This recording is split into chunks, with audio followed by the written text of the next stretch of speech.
Prácticamente en cada ciudad del planeta, en cada aldea y pueblo, casi sin excepción, se pueden encontrar los primeros pisos de los edificios medio cubiertos de arcilla. En algunos lugares están apenas cubiertos y en otros llegan a estar enterrados varios pisos hacia abajo. Y, al parecer, esto es una prueba directa de que ocurrió una catástrofe hace muy poco tiempo. ¿Qué más se necesita? Sin embargo, con una terquedad casi maníaca de alguien que no ve lo obvio, nos siguen y siguen contando cuentos sobre la capa cultural, sobre que así construían, sobre cómo miles de campesinos trajeron arcilla en carretas y cubrieron toda Praga con 1 o 2 pisos de tierra. ¿Para qué? Pero lo más interesante ni siquiera es eso, sino cómo a veces incluso los alternativos más conocidos cambian de opinión de repente. Hasta dan ganas de preguntar, ¿qué fue lo que los convenció tanto?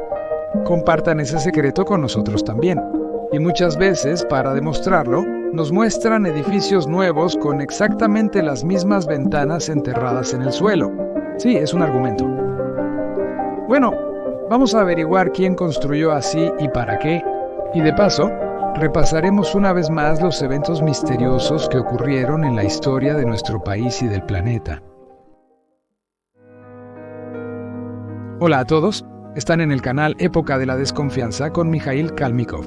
Y ahora les voy a contar varias historias diferentes que están unidas por un mismo tema: casas enterradas.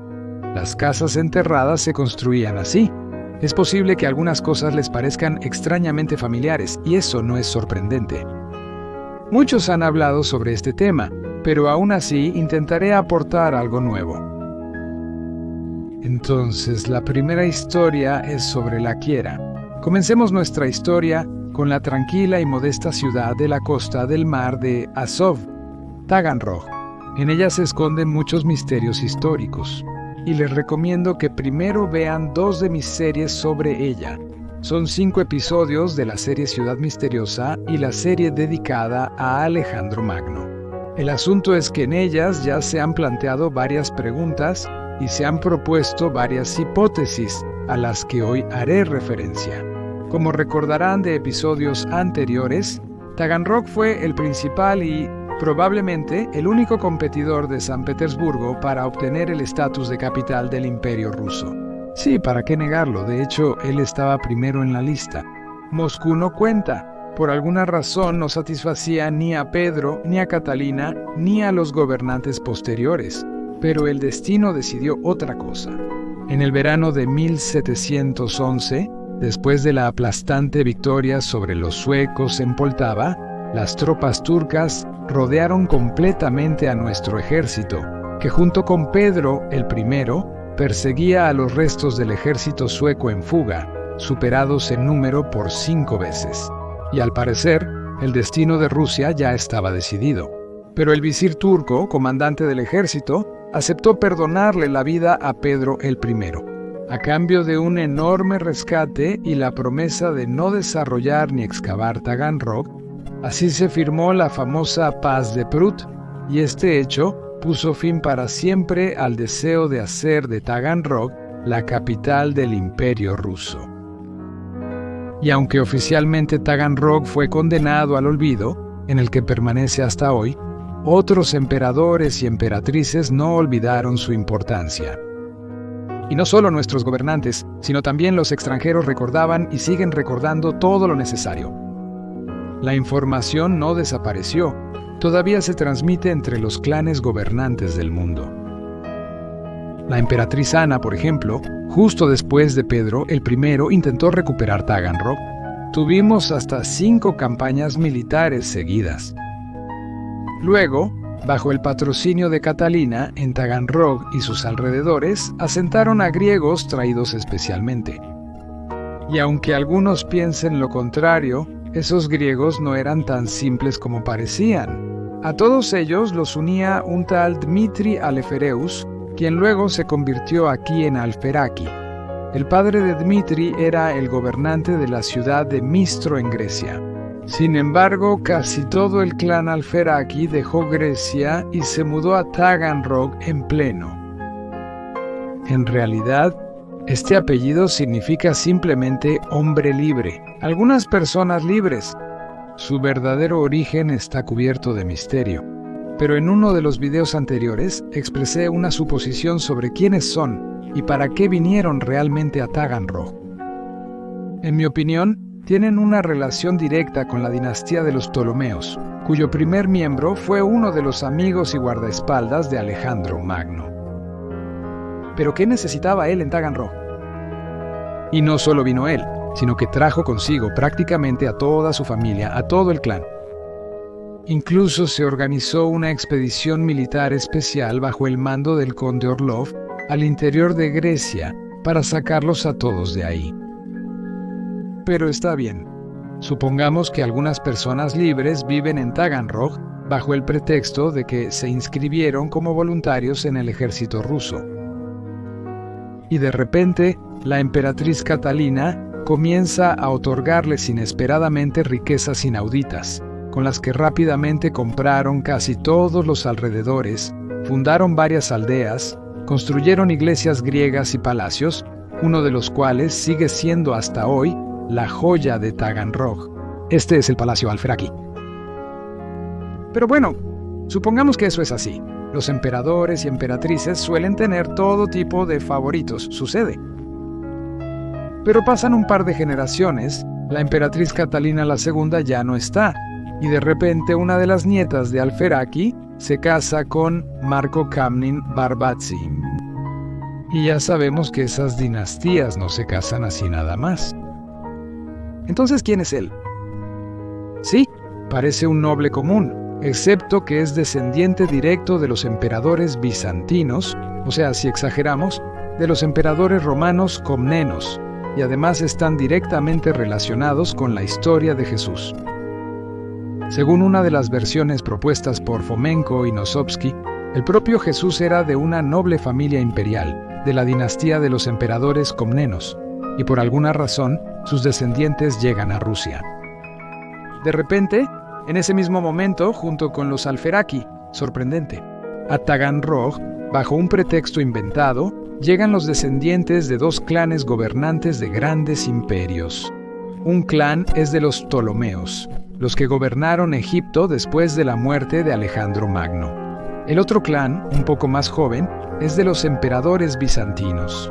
Y ambos clanes llegan a Taganrog casi al mismo tiempo, como si fuera una especie de reunión, y se quedan a vivir aquí, en Taganrog, a pesar de que está lejos de ser la capital.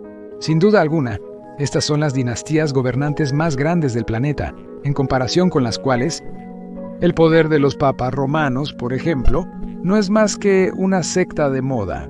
Solo los descendientes de Genghis Khan pueden compararse en grandeza con estos clanes, pero resulta que ellos también están aquí, o al menos en algún lugar cercano en Rusia. Y después de solo un par de generaciones, estas dos familias imperiales se emparentan. Es evidente que no vinieron aquí por el clima lujoso o por las maravillosas condiciones paradisíacas para vivir o hacer negocios, y tampoco hacen alarde de su origen, como si estuvieran ocultándose o protegiendo algo escondido. Es muy posible que la ciudad oculta bajo tierra sea tan grande o incluso más grande que San Petersburgo, pero hasta ahora, ni entonces ni ahora, han logrado desenterrarla. No solo la protegen en el sentido literal, comprando como propiedad privada todos los lugares más interesantes y curiosos, sino también en el sentido mental. Una persona de estas dinastías nos interesa más que nadie en este momento. Es Alexander Borisovich Lakier. Pero empecemos con su padre, Boris Mark Moritz. Lakier fue una persona sumamente enigmática. Su origen es bastante incierto. Ni siquiera se sabe con claridad el año, el día, ni el lugar exacto de su nacimiento. Es decir, nació en algún momento alrededor del año 1780 aproximadamente. Lo único que se sabe con certeza es que él era un alemán súbdito de Prusia. Pero además era judío que cambió su fe del judaísmo al cristianismo, lo que se llama un judío converso, y tenía una educación médica obtenida en Berlín. Y, en general, eso es casi todo. Y esta persona, Lo primero que hace es llegar a Derbt, que hoy en día es la ciudad de Tartu, a la Universidad de Derbt. Y ya el 29 de junio de 1816 obtiene allí su diploma de medicina. Y, ya teniéndolo en sus manos, obtiene la ciudadanía rusa. Lo primero que hizo fue ser enviado a la ciudad de Baranovichi como médico de distrito, donde realizaba vacunaciones masivas contra la viruela bovina. Se dice que él mismo realizó más de 1000 de ellas. Después de eso, fue enviado a Taganrog como médico municipal. Un detalle interesante es que su ruta, comenzando desde Derbt, luego a la región de Mogilev y después a Taganrog, misteriosamente repite el camino del ejército sueco y ruso en tiempos de Pedro y la guerra con los suecos. Probablemente sea solo una coincidencia, pero bastante curiosa. Al llegar a Taganrog, también vacunó a las personas, incluso sin los compañeros requeridos por el reglamento. Además, se informa sobre 16 operaciones que realizó a mujeres enfermas. Para sorpresa de todos, todas las operaciones fueron exitosas. Esto es aún más extraño, sabiendo que hizo todo esto prácticamente justo después de recibir su diploma. Es decir, antes de eso, aparentemente ni siquiera tenía práctica. Sin embargo, las operaciones fueron exitosas desde el principio. Después de solo 9 años, ya era el médico principal de Taganrog, el principal funcionario médico. Y ahora su firma ya aparece en el certificado de defunción de Alejandro. Poco después de esto, Laquer recibe la nobleza rusa y el cargo de consejero de colegio.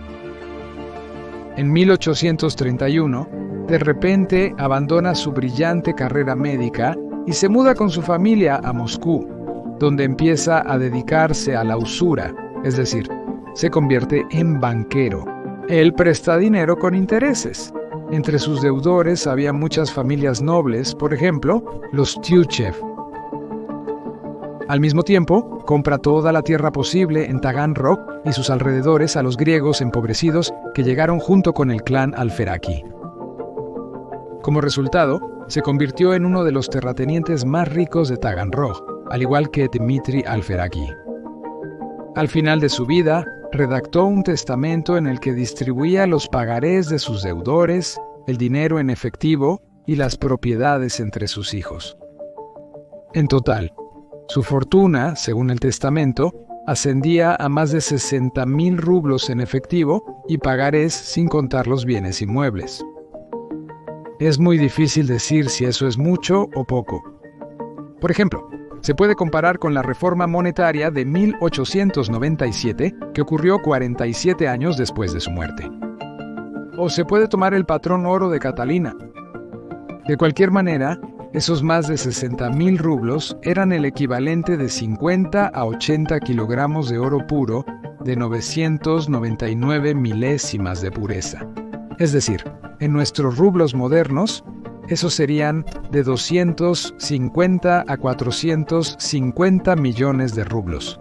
Eso es casi medio billón. Un verdadero oligarca. Es curioso que a su primera esposa, que se quedó en Silesia, le dejó 100 rublos en plata, y a su segunda esposa, que le dio 3 hijos, le prohibió disponer de la herencia destinada a sus hijos. Así de interesante era este Boris Laquer. Repasemos de nuevo los puntos clave. Este hombre enigmático que apareció de la nada, siendo nadie, abandonó su tierra natal, cambió sus creencias una tras otra, obtiene excelentes cargos y asciende rápidamente en su carrera profesional. Y al final, pone su firma personal en el certificado de defunción del emperador ruso. Y luego, de repente, abandona la medicina, obtiene un título nobiliario y comienza a ganar muchísimo dinero prestándolo con intereses. Y compra tierras cerca de Taganrog, aunque en realidad empezó a comprarlas cuando aún era médico municipal en Taganrog. Pero, ¿de dónde saca tanto dinero un doctor desconocido y sin linaje? ¿De verdad se puede ganar tanto siendo médico municipal y luego prestarles dinero a los clanes nobles más importantes de Rusia? Si recuerdan, hace aproximadamente un año publiqué un video titulado ¿Quién nos gobierna? Entre otras cosas, ahí conté lo que en realidad significan los nombres de nuestros gobernantes de la casa Romanov. Pues bien, el nombre de Boris Laquier es un misterio aún mayor que el de ambas Ekaterinas, la primera y la segunda. Juzguen ustedes mismos, el nombre completo es Boris Mark Moritz Laquier. Analicemos sus componentes. Boris significa una persona que lucha, de ahí viene el nombre Boris, de lucha. Mark. Lak es una forma estilizada de Marte, otra vez, el dios de la guerra. Moretz también deriva de moro, o sea, de piel oscura, o tal vez simplemente oscuro. Y Laquier prácticamente se traduce en todos los idiomas como laca, pintura, recubrimiento, esmalte, al final de cuentas. O sea, resulta algo así como un guerrero que lucha bajo el manto de la laca de la oscuridad, o simplemente un guerrero oculto. O sea, de nuevo, estos no son nombres y apellidos reales en absoluto. Y cuando obtuvo la ciudadanía rusa, de repente resultó que tenía el patronímico Lvovich. ¿Y qué tiene que ver Lev aquí? Hasta donde sé, no se sabe nada sobre sus padres. Pero solo recuerden esto por ahora. Volveremos a este personaje más adelante. Bueno, si hasta ahora no han notado nada extraño en esto, justo ahora llegamos a otro personaje que nos interesa. Este es su hijo mayor y al mismo tiempo albacea y tutor de sus hermanos menores Alexander Borisovich Laquier. Vivió solo 45 años, pero en ese tiempo logró hacer muchísimas cosas. Alexander Borisovich Laquier nació en 1824 en Taganrog. En 1835, a la edad de 11 años, se mudó junto con su padre a Moscú, donde ingresó a la Universidad de Moscú en la Facultad de Derecho, la cual terminó en 1845 con medalla de oro. Pero incluso 2 años antes de terminar la universidad, defendió una disertación sobre las propiedades de los boyardos y las haciendas. Sí, la escribió de tal manera que de inmediato fue publicada y de inmediato se convirtió en uno de los pilares de la historia moderna. En ella se habla sobre la aparición del derecho de propiedad de la tierra en Rusia, comenzando desde la época del Imperio Romano y las incursiones de las tropas rusas en él.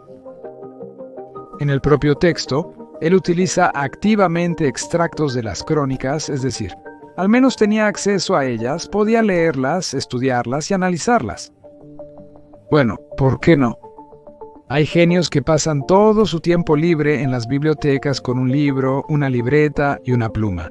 Sí, los hay, pero en ese entonces él tenía 19 años. Y eso fue cuando el trabajo en el libro ya estaba terminado y se fue a imprimir.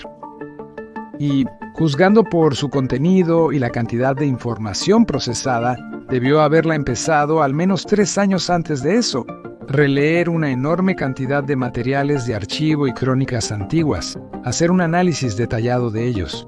A algunos, incluso a historiadores modernos, esto podría llevarles décadas.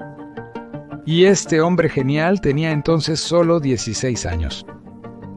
Bueno, o usaba activamente Internet y Wikipedia. No hay otra explicación para esto. No hagamos suposiciones ni fantasías, veamos qué pasó después. Entonces, justo después de recibir su diploma universitario, comienza a trabajar inmediatamente como secretario colegiado en la tercera sección del Departamento del Ministerio de Justicia, y al año siguiente ya se convierte en jefe de sección y consejero titular. Al mismo tiempo, se convierte en miembro de la Sociedad Arqueológica y Numismática de San Petersburgo. Pronto también ahí se convierte en miembro de la Junta Directiva, bibliotecario, encargado del museo y además tesorero. 4 años después, obtiene el rango de asesor colegiado y defiende su tesis doctoral. A los 23 años, escribió un pequeño libro titulado Historia de los títulos de los soberanos de Rusia, y a los 26 años, un libro sobre las insignias de distinción por servicio en Rusia antes de la época de Pedro el Grande. Les recuerdo, toda esta montaña de disertaciones, títulos y cargos, Alexander Laquier la obtiene a los 26 años. Simplemente un ascenso fantástico. Luego, ya en 1854, en diciembre, salió a la luz su libro Heráldica rusa, por el cual al año siguiente le fue otorgado el premio Demidov. Fue casi el primero en describir detalladamente la historia y los principios de la creación de escudos de armas, sellos y su simbología, y en describir los escudos familiares de los gobernantes y príncipes rusos. En ese momento, él ya tenía 31 años. Esta obra se considera oficialmente la primera, y sigue siendo el principal pilar de la heráldica rusa hasta el día de hoy. Ningún investigador posterior de escudos, ni siquiera de sellos, hasta el día de hoy, puede prescindir de los materiales recopilados por Laquier. Sí, simplemente entren a la misma Wikipedia y escriban cualquier consulta sobre heráldica, y entre las fuentes de información seguramente estará el libro de Laquier. De 1856 a 1859, nuestro genio vertiginoso se embarca en un viaje mundial durante varios años. Estuvo en Polonia, Hungría, Italia, Suiza, Alemania, Dinamarca, Francia, España, Bélgica, Holanda, Inglaterra y Argelia. Estuvo en Túnez, Egipto, Grecia, Turquía y Palestina. Cruzó el océano y viajó por los estados de Norteamérica y Cuba. Estuvo en el Cáucaso y viajó por el sur de Rusia. Estuvo en casi todos los continentes. Y todo eso en solo 3 años. Incluso según los estándares modernos, con nuestra tecnología, con aviones y trenes, eso no es un viaje, es una especie de marcha forzada salvaje. Explorar tantos países en solo 3 años simplemente es imposible. A menos que sepas exactamente a dónde y a qué dirección vas, y que no te interesen en absoluto otros lugares de ese país. Sin embargo, ya nos hemos encontrado con una carrera loca como esta. En el video sobre la extinción pérmica, les conté cómo, bajo un pretexto similar, 4 famosos caballeros ingleses recorrieron a toda velocidad el territorio de nuestra Siberia occidental, atravesando caminos intransitables, volando por bosques y pantanos como si fueran en avión. Oficialmente, su objetivo eran investigaciones geológicas, pero en realidad parecía una misión de reconocimiento después de una catástrofe. Vea más detalles sobre la extinción pérmica en el video. Entonces, después de regresar del viaje, Alexander Laquier fue nombrado repentinamente para un puesto en el Ministerio del Interior. Y por alguna feliz coincidencia, casi de inmediato se casa con Elena Markovna Kamnena-Barbatze, quien a su vez era hija del matrimonio de Sofía Alferaki y Mark Kamnen-Barbatze. Es decir, de esta manera se emparentó con ambos clanes, con los Alferaki, posiblemente con los Ptolomeos y con los Kumni, emperadores bizantinos. Interesante historia, ¿verdad? Estos matrimonios se consideran dinásticos y no se realizan simplemente porque sí, pero las coincidencias dinásticas no terminan ahí. El hijo de Alexander Borisovich, Iván Laquier, tomó por esposa a una tal Ekaterina Paleóloga, emparentándose así de inmediato con 2 casas imperiales.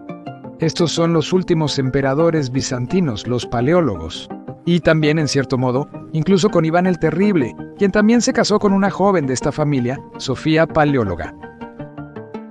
Mientras tanto, dado que la nueva esposa de Alexander Laquier también vivía milagrosamente en Taganrog, el propio Alexander finalmente regresa a su tierra natal, a Taganrog, y se instala en la propiedad de su esposa, Elena Kamneno-Barbatcha.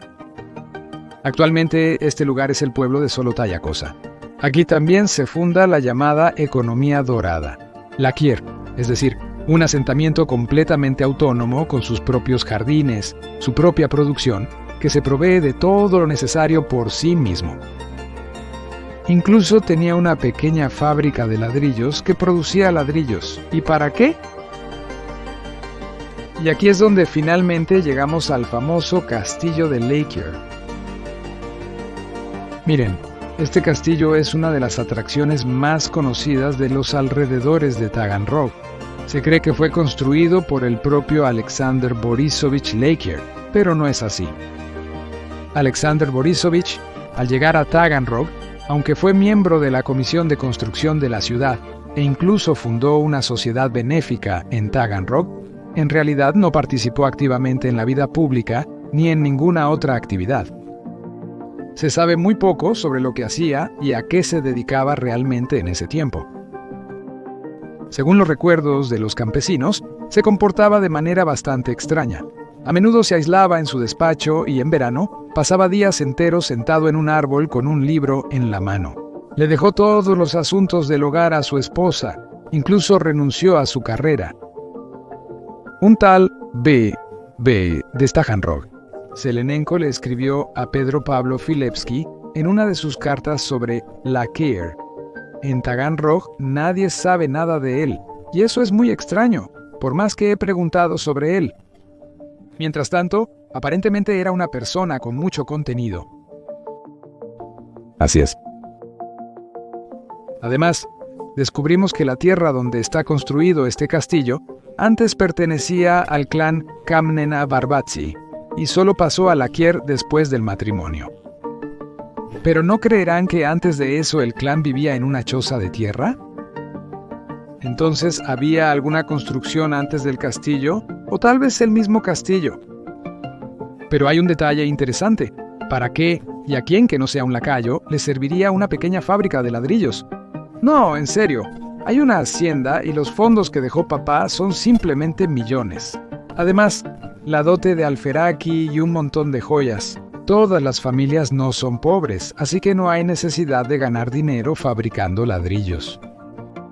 Hay muchos otros problemas. Proveer de comida a uno mismo y a sus súbditos, por ejemplo, cultivar huertos. De hecho, eso hacían. E incluso producían un vino llamado Moscato, que participaba en exposiciones internacionales. Considera que se vendía para exportación. Pero, ¿para qué una fábrica de ladrillos? Bueno, está bien, supongamos que Laqueur de repente decidió fundar un negocio de ladrillos, especialmente porque hay una gran cantidad de arcilla bajo nuestros pies. Pero entonces construye una manufactura normal y completa, no una pequeña fábrica solo para tus propias necesidades, bueno, para tus propias necesidades y las de una pequeña región de Taganrog. Pero el propio Alexander Borisovich Laqueur no se ocupaba de eso. Toda la administración de la finca estaba en manos de su esposa, Elena Markovna. Aquí, en el territorio de la llamada economía dorada, había su propio molino de harina, por supuesto, un molino, una bomba de agua, granjas de ganado, una lechería, un taller de carruajes y así sucesivamente. Había muchísimo trabajo. Entonces, ¿para qué iban a tener problemas adicionales con la producción de ladrillos y tejas, y además en una cantidad pequeña, privada, no industrial? Bueno, lo primero que se me ocurre es que era para la construcción del propio castillo y de todos los demás edificios, que no eran pocos. Y es aquí donde hasta los historiadores comienzan a confundirse. Juzguen ustedes mismos. La fecha oficial de construcción del castillo es 1861, es decir, 2 años después de la boda. Sin embargo, esos mismos historiadores, apenas unos párrafos después, admiten que el castillo pertenecía al padre de Elena Markovna, Mark Kamnen, Barbatsia. Entonces, ¿el castillo existía antes de Laqueur o no? Se me ocurre lo siguiente. El castillo existía antes del matrimonio y pertenecía a la familia Komnin. Sin embargo, por razones desconocidas, para el momento de la boda, el propio castillo y todas las construcciones cercanas quedaron repentinamente en mal estado. Un deterioro tan grave que fue necesario reconstruir paredes enteras, techos e incluso pisos. Y su propia fábrica era necesaria, ya sea porque todas las demás fábricas estaban simplemente saturadas de trabajo, o porque tampoco existían. Yo diría que ocurrió algún tipo de catástrofe que sepultó toda una ciudad y sus alrededores, bueno, al menos la ciudad. Era necesario restaurar todo con urgencia, y justamente para eso se necesitó la fábrica de ladrillos y la fábrica de tejas. Ellos proporcionaban el material para la restauración urgente de los edificios, y al parecer, así fue. Además, claramente reconstruyeron todo a las prisas. Por ejemplo, al acercarnos al castillo, vemos que la mezcla aglutinante, el cemento para los ladrillos, se preparaba apresuradamente. Tomaban la primera arena que encontraban justo bajo sus pies, como lo demuestran las numerosas conchas que aún se conservan en la mampostería. Los constructores me entenderán. La prisa era tan urgente y el trabajo tan burdo que ni siquiera cernían la arena para la mezcla. Y ahora, después de 150 años, el castillo vuelve a deteriorarse y se desmorona. ¿A qué 150 años me refiero? ¿De qué estoy hablando? De hecho, se ha estado desmoronando por al menos medio siglo, y de vez en cuando lo salvan voluntarios y entusiastas. El castillo está cerrado al público. Por eso, lo máximo que pude hacer fue sobrevolarlo con un dron. Pero el edificio vecino, que está a unos 40 metros de él, está completamente abierto. Y no es de sorprender. ¿A quién le interesa una antigua cafetería soviética medio derruida? Pero si te acercas, puedes notar dos entradas que, mediante escaleras, llevan hacia abajo al sótano. Entrar al sótano no es seguro, porque el piso del primer piso, o sea, el techo del sótano, ya se está derrumbando y en algunos lugares ya se cayó. Dicen que ya 1 o 2 personas se han caído ahí, así que es mejor no arriesgarse. Pero incluso sin eso, se notan cosas extrañas. Por ejemplo, ventanas tapiadas a nivel del sótano o arcos de escaleras. La pregunta es ¿para qué? ¿Para qué construir primero una escalera hacia abajo con arcos y luego tapiarlos? Desde el punto de vista de aumentar la resistencia de la construcción, eso no tiene ningún sentido. A menos que originalmente no fuera una escalera, sino un pasillo entre edificios. Y además un pasillo a nivel del suelo, en el que, después de ser cubierto con tierra, improvisaron rápidamente una escalera hacia abajo. Quizá con techo, pero también se derrumbó y restauradores aún más recientes construyeron una losa de concreto reforzado. Sin embargo, ellos también lo hicieron a la carrera y también se derrumbó. Resultó ser demasiado delgada. ¿Eso fue por falta de cemento? Y lo principal, ¿por qué este edificio del comedor de repente empezó a destruirse? Además, ¿por qué se están destruyendo los entrepisos? Les diré de inmediato una de las causas más probables: la ausencia de una cimentación adecuada. Solo hay paredes de ladrillo que con el tiempo la tierra comprime. Funciona el llamado hinchamiento por heladas del suelo. No se puede hacer una cimentación de ladrillo en zonas donde hay un cambio estacional que pasa por el punto de 0 grados Celsius. Los habitantes locales hablan de numerosos pasadizos subterráneos entre las antiguas construcciones de la finca de Lakierov. Pero dígame, por favor, ¿para qué construir un pasadizo subterráneo entre el castillo y, digamos, un almacén que antes era el comedor soviético y que está literalmente a 40 metros del castillo? ¿Para qué tantas complicaciones? Sí, no tiene sentido, a menos que esos supuestos pasadizos subterráneos hayan sido en algún momento simplemente pasillos techados entre los edificios. Eso también explicaría la presencia de aberturas de ventanas en ellos que luego fueron tapiadas. En otras palabras, se puede suponer con seguridad que al menos entre 1850 y 1860 ocurrió otra vez un enterramiento de lodo en el planeta.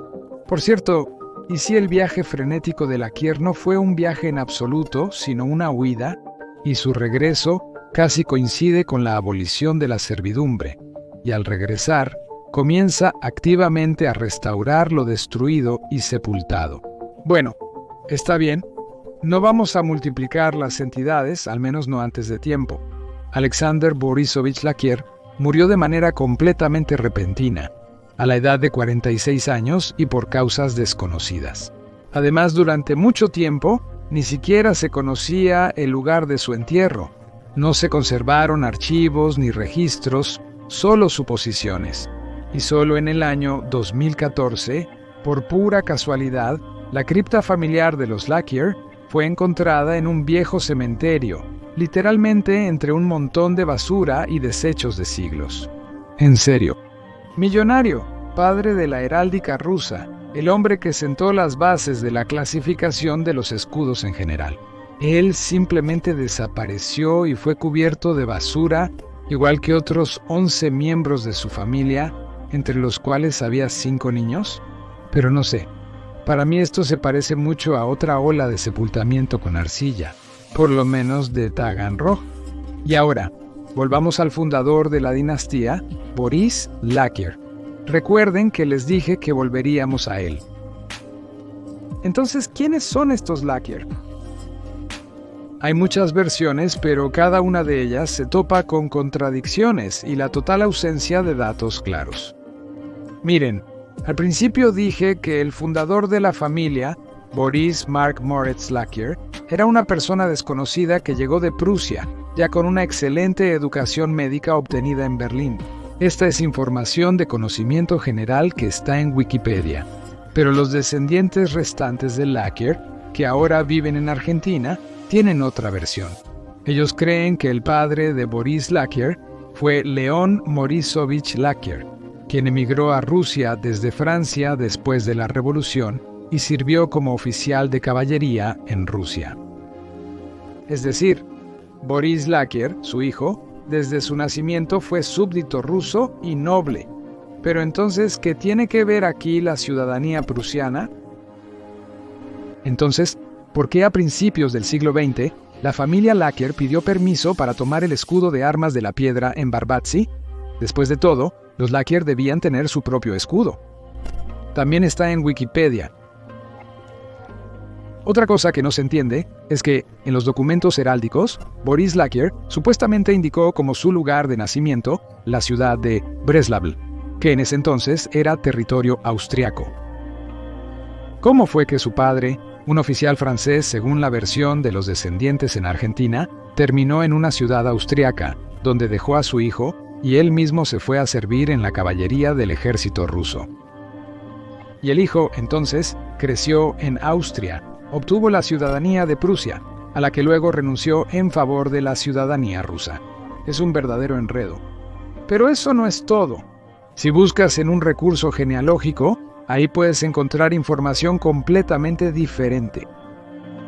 El lugar de nacimiento de Boris Mark Moritz Lakier es la ciudad alemana de Karlsruhe, y la fecha de nacimiento se conoce con exactitud.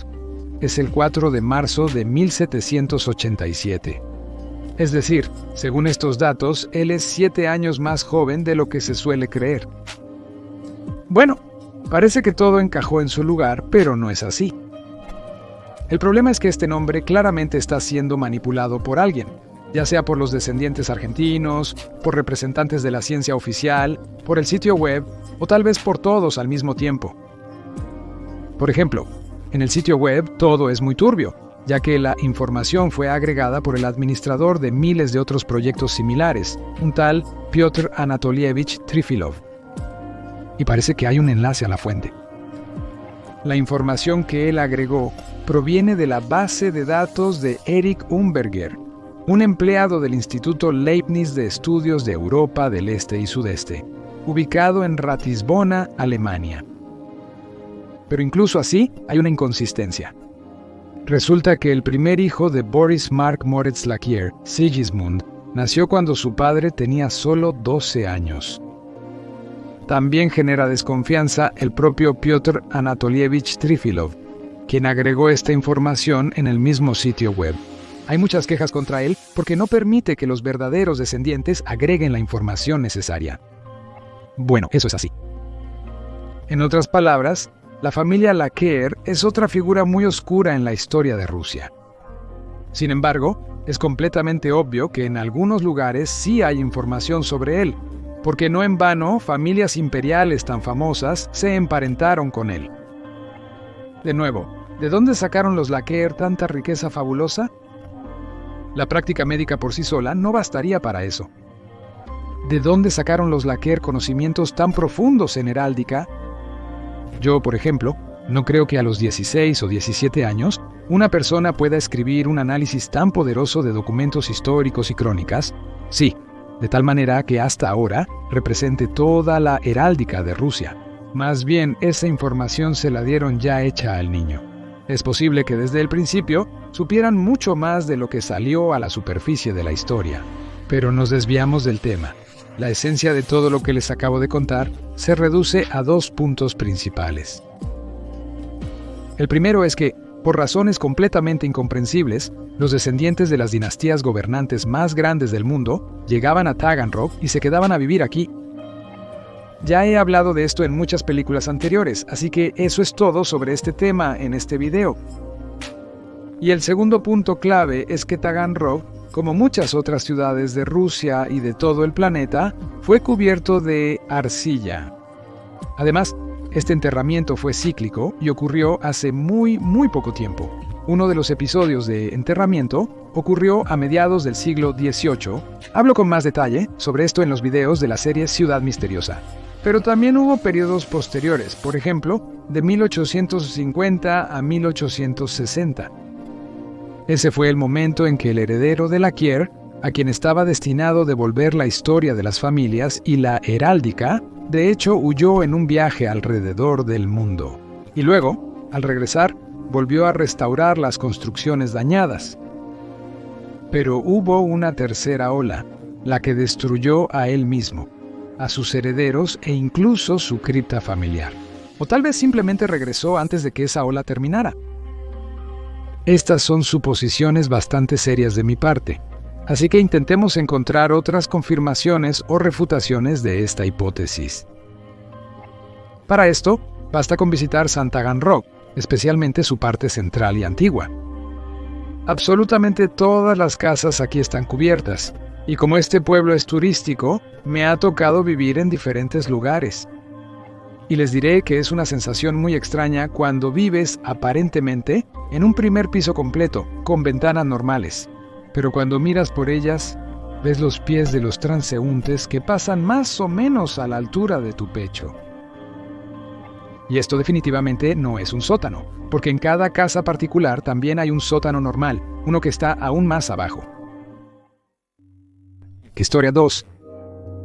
En el invierno de 2018, a finales de febrero, en una de las calles de Taganrog, ocurrió un derrumbe de tierra. Taganrog se hunde, sorprendiendo a Internet con titulares de los lugareños. Fue más bien un derrumbe de agua. De las tuberías dañadas salió arena y arcilla a lo largo de una de las calles. Por ahí pasaba el alcantarillado de la ciudad. Una de las tuberías, o tal vez varias, se deterioraron tanto que el agua simplemente arrastró toda la tierra y el asfalto, bajo el cual ya no había suelo, se derrumbó. Eso pasa. Por eso realmente no sorprendió a nadie. Sin embargo, pongan atención a los siguientes puntos. Primero, la longitud del derrumbe fue de casi 1 kilómetro, es decir, el colapso no ocurrió en un solo punto de fuga específico. No, la tierra se hundió a lo largo de toda la tubería de alcantarillado. Explicar esto únicamente diciendo que el agua y el aire supuestamente penetraron a través de grietas en el asfalto y corroyeron las tuberías, que están a una profundidad de 5 metros o más. Bueno, algo así. Lo segundo, la profundidad a la que estaban las tuberías de desagüe era, a simple vista, de más de 5 metros, pero en la foto se ve claramente que las tuberías colectoras de concreto pasan por el medio del derrumbe a una profundidad de un par de metros, lo que, por cierto, corresponde a las normas de construcción de Taganrog. Y esas mismas tuberías de hierro están mucho más abajo. Y lo más importante, en esas tuberías inferiores el agua seguía fluyendo. No la cortaron, a diferencia de las otras tuberías, las que están más arriba. Aunque tomé la foto varias semanas después del accidente. Tercero, las tuberías modernas en edificios nuevos se instalan a una profundidad de alrededor de 1.5 metros, cumpliendo con las normas de construcción actuales. Aquí les comparto una foto de las nuevas construcciones en Taganrog, ubicadas a 1 kilómetro del sitio del derrumbe. Las tuberías están colocadas a poca profundidad. Y en general, tiene sentido enterrar las tuberías tan profundo justo debajo de una de las calles principales, justo debajo de la carretera, no a lo largo, sino debajo de ella. ¿Y cuánto tiempo debe pasar para que las tuberías gruesas de hierro se corroan? Y no solo en un lugar, sino a lo largo de toda la tubería. ¿1 año, 2, 50? Pero en esos años aquí solo había casas de 1 o 2 pisos. Cuarto, las propias edificaciones a lo largo de las cuales se halla esta estructura derrumbada son previas a la Revolución.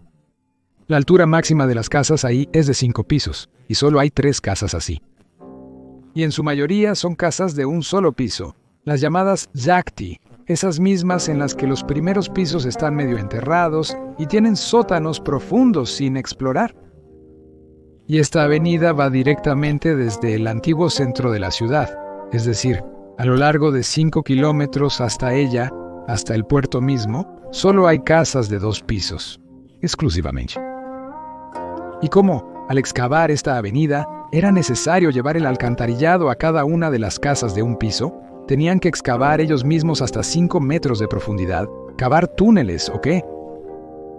Bueno, supongamos que estoy exagerando. De hecho, las tuberías de alcantarillado pueden ir a cualquier profundidad y tener cualquier tamaño y forma.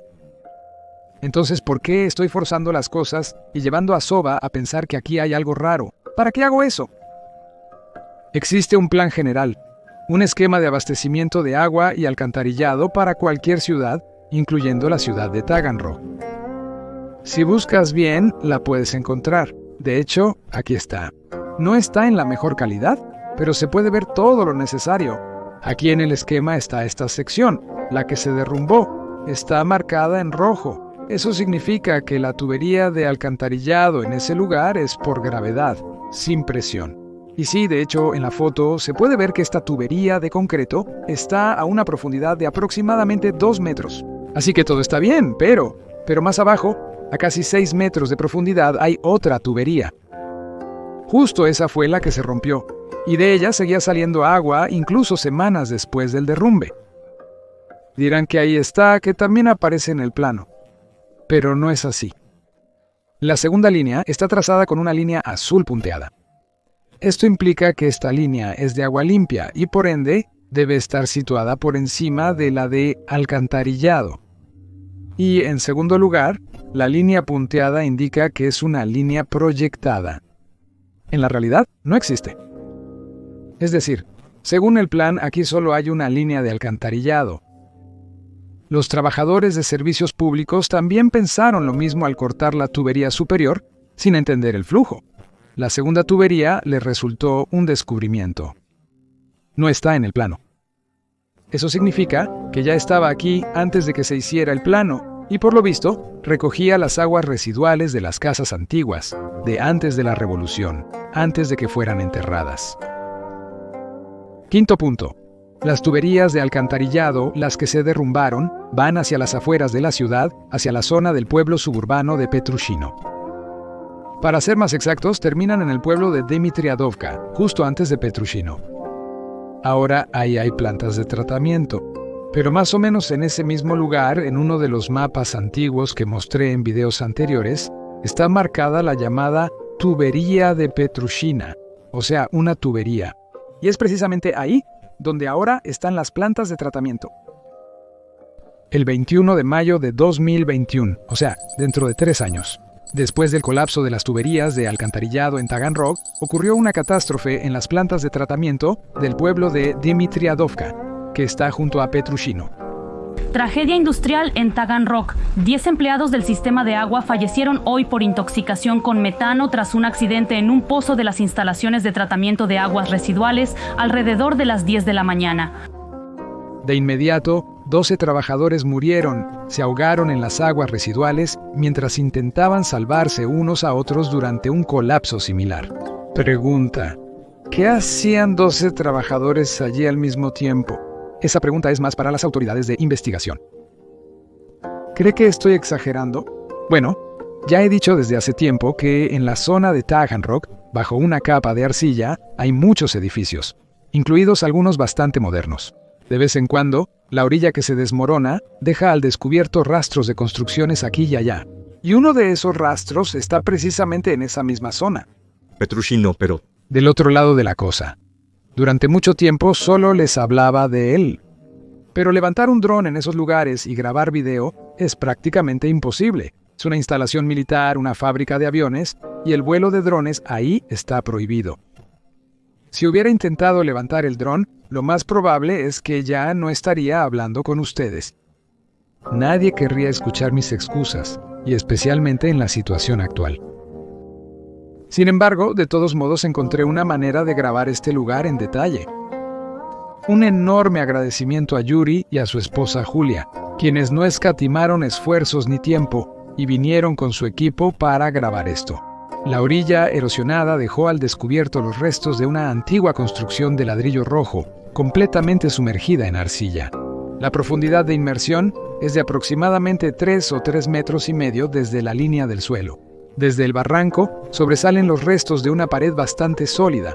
De ella sale algo que parece un piso. Y muchos dirán, eso es solo un sótano. Pero no se apresuren, miren con más atención. No hay cimientos en absoluto.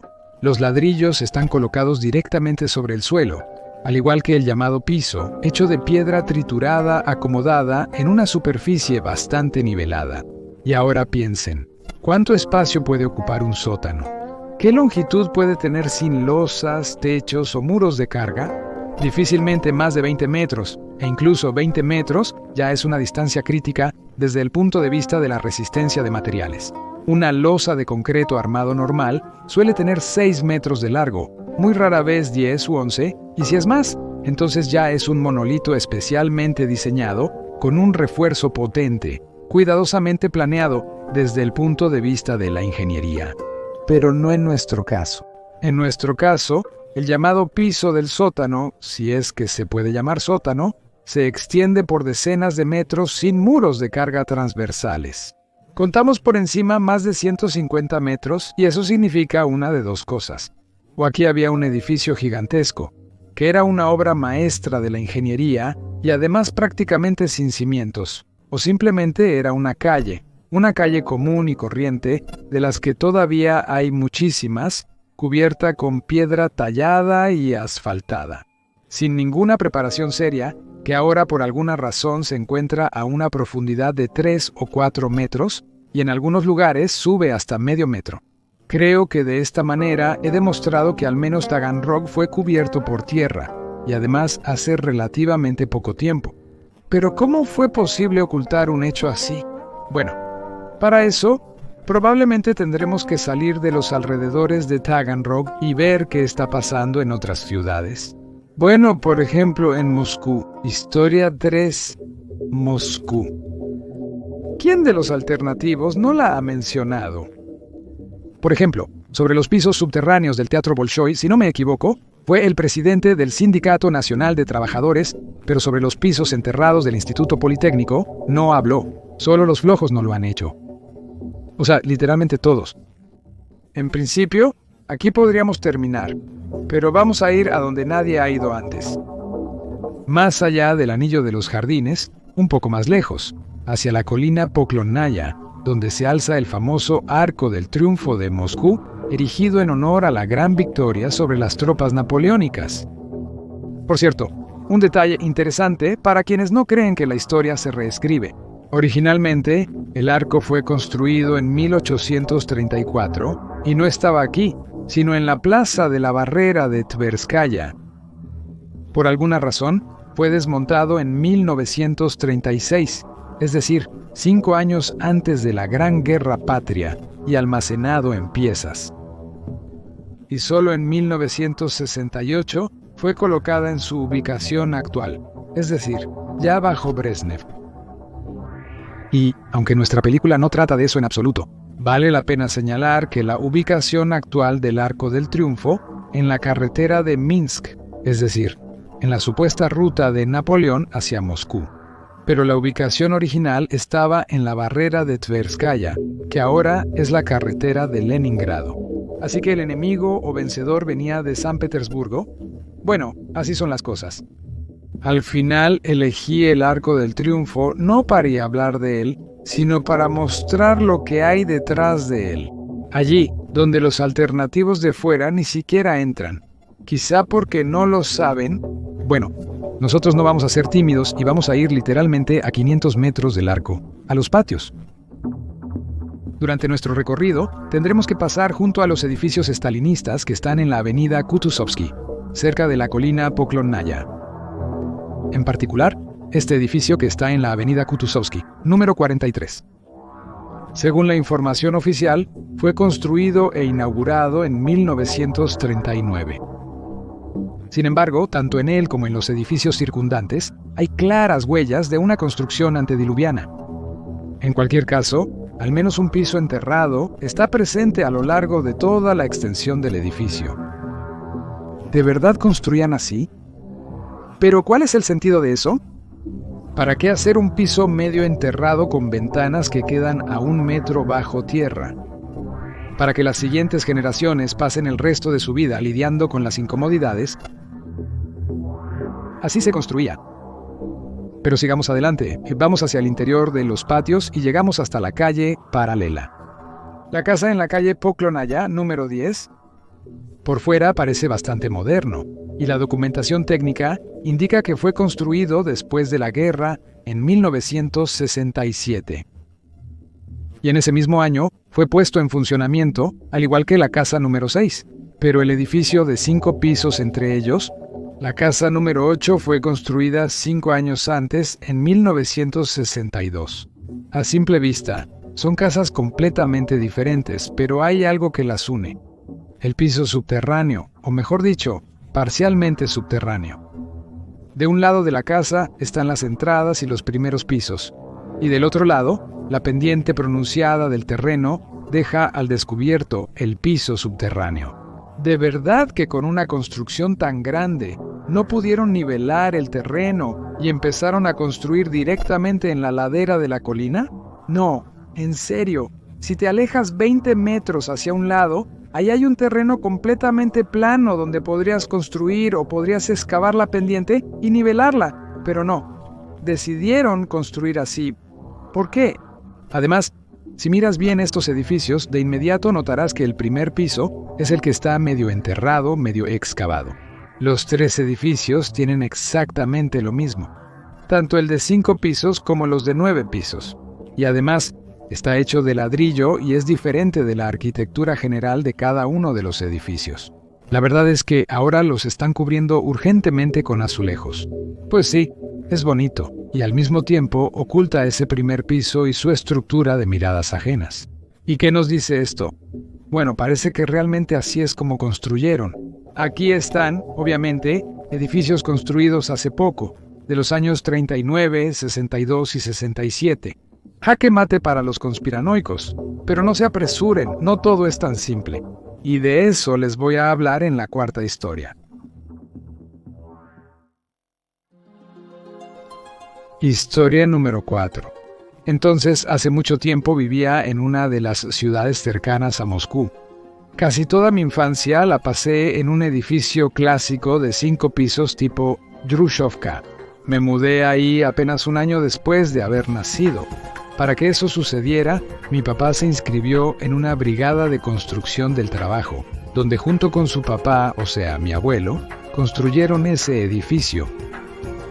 Y tan pronto como estuvo listo, a mis papás les asignaron uno de los departamentos ahí. Nunca tuve ninguna duda de que la casa donde crecí, mi hogar, era completamente nueva. Y en mis pensamientos, éramos niños, jugábamos alrededor de la casa, nos metíamos al sótano, y solo muchos años después empecé a tener sospechas y me metí a los archivos. Con el tiempo, las dudas se convirtieron en certeza. El asunto es que junto a cada entrada de mi edificio, a ambos lados de las puertas, había ventanas enterradas que llevaban al sótano. Las ventanas eran reales, con vidrios. Frente a ellas se habían cavado fosos como pequeños balcones subterráneos para que las ventanas pudieran abrirse. El sótano en sí consistía en muchas habitaciones, que los vecinos se repartieron entre ellos como bodegas. ¿Acaso eso es extraño? Para un niño de 5 o 6 años no hay nada extraño en eso. Para tener un lugar donde pasear, jugar con amigos, jugar a la guerra, saltar y trepar. Ahora empiezo a entender que esos huecos y ventanas subterráneas siempre molestaron a todos desde el principio.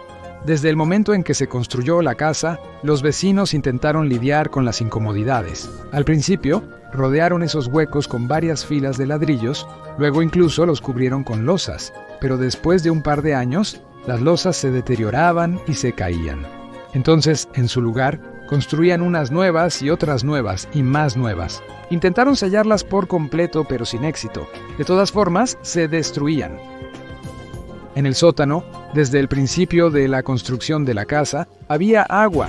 Finalmente lograron controlarla hace poco, hace 20 años.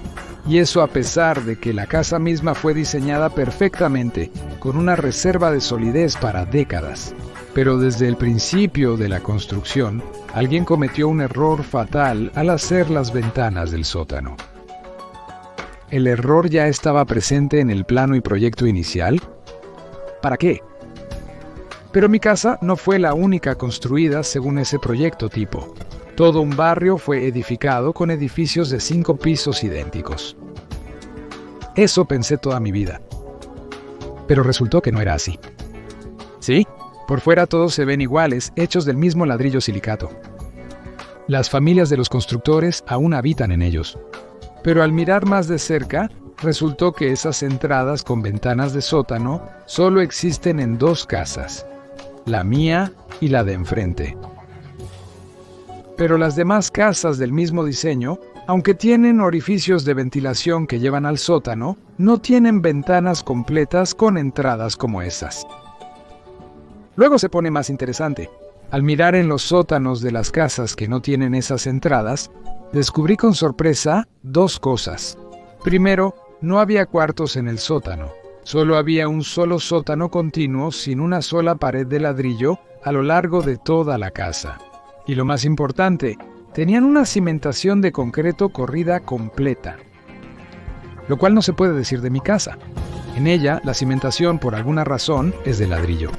Es más, está hecha de ladrillo rojo, aunque toda la casa y todas las demás casas de la zona son de ladrillo blanco silicatado. Después de buscar en los archivos de RetroMap, encontré una foto satelital de 1971. Es una de las más antiguas de esa zona, donde se puede ver claramente que en el lugar donde aún no está mi casa, hay una especie de compactación del suelo justo del tamaño de lo que será mi futura casa. Pero eso es 1971, 6 años antes de que se construyera. Ese año, esa casa aún no había sido construida. Y sabemos que las Hrushchevkas se construían muy rápido. El récord de construcción fue de solo 5 días. Pero ese es un edificio de paneles, no de ladrillo, que tardaba alrededor de 1 año y medio en construirse, no 6 años. La numeración de las casas también genera dudas. Según la numeración, primero se construyeron estas 2 casas, luego debía ir la mía, después esta otra, pero eso era en el plan A. En lugar de eso, empezaron a construir de inmediato la siguiente, y la construcción de mi casa la pospusieron 5 años. ¿Por qué? ¿Por qué? Por lo que veo, el sótano de mi casa es muy diferente al de las casas vecinas por la cantidad de habitaciones interiores, las ventanas en el sótano y cosas así. Todo este tiempo, los ingenieros estuvieron investigando el suelo y haciendo cambios en la construcción y en el plano para aprovechar al máximo los niveles subterráneos existentes y enterrados como cimiento. No tengo otra explicación. Si ustedes tienen alguna, compártanla en los comentarios. ¿Qué pudo haber causado esto? Además, todavía recuerdo desde mi infancia cómo, a solo 5 metros de nuestras casas, pasaban los rieles de un antiguo ferrocarril minero de vía estrecha para vagonetas. Estos rieles todavía existen, pero los cubrieron con asfalto y los convirtieron en una acera peatonal. ¿Qué hacían esos rieles ahí? Con los años, el terreno entre nuestras 2 casas empezó a hundirse, como si hubiera vacíos bajo tierra. Ahora el hundimiento ya es visible a simple vista. Todo esto al final me llevó a una sola idea. A principios y en la primera mitad del siglo XX, muchas casas típicas se construyeron sobre las ruinas de edificios enterrados de la época anterior, usándolos como cimientos. De ahí vienen esas extrañas ventanas de sótano, hechas sin razón aparente, y los espacios semisótano que se usan a veces como almacenes, a veces como tiendas o para otras cosas. Junto a ellos, a menudo se construían otros edificios exactamente iguales, pero ya con cimientos normales, para que desde fuera pareciera que era una construcción uniforme. Estoy seguro de que cada uno de ustedes, si busca en su ciudad, en los sótanos de sus propias casas, que parecen nuevas, encontrará algo parecido. Y exactamente lo mismo hacían los Lakier y Alferaki en Taganrog. Restauraban casas antiguas, si era posible, o construían nuevas sobre ellas usando las viejas como cimientos.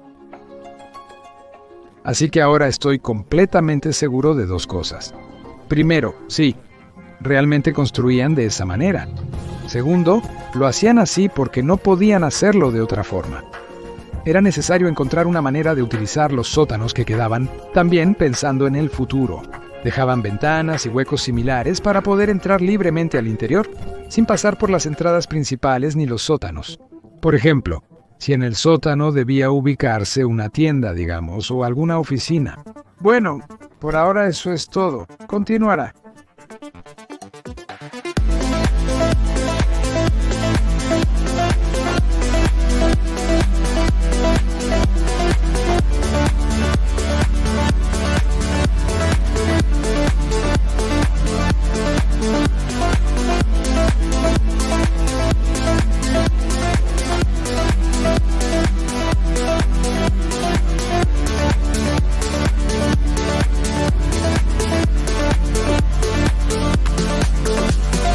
Espera, no es todo. Cuando este video ya estaba listo y los primeros patrocinadores vieron la proyección previa al estreno, de repente resultó que todas las fuentes oficiales en las que me basé y que hablaban sobre la historia de Boris Lekarstveni continuará. No existía ninguna ciudad llamada Baranovichi en la provincia de Mogilev en ese entonces, ni tampoco existía ningún distrito de Babikovsky, pero sí existía la ciudad de Babinovichi y el distrito de Babinovitsky. Suena parecido tanto a Baranovichi como al distrito de Babikovsky. Por alguna razón, todos cometieron de inmediato un error fatal. ¿Pero para qué? ¿Cuál es el sentido de ese cambio? ¿De verdad todas las fuentes se quedaron ciegas al mismo tiempo? ¿O acaso el nombre Babinovichi es tan difícil de pronunciar? Sin embargo, si ajustamos la ruta de Laquier a este lugar, a Babinovichi, entonces su camino coincide completamente con el de la Armada sueca. Pisada tras pisada. Y una parada en el distrito de Babinovichi pudo haberle permitido a Laquier visitarlo por casualidad. Por ejemplo, el lugar de la batalla de Prelesnaya, que precedió a la batalla de Poltava y que estaba justo cerca de Babinovichi. Ahora sí, eso es todo.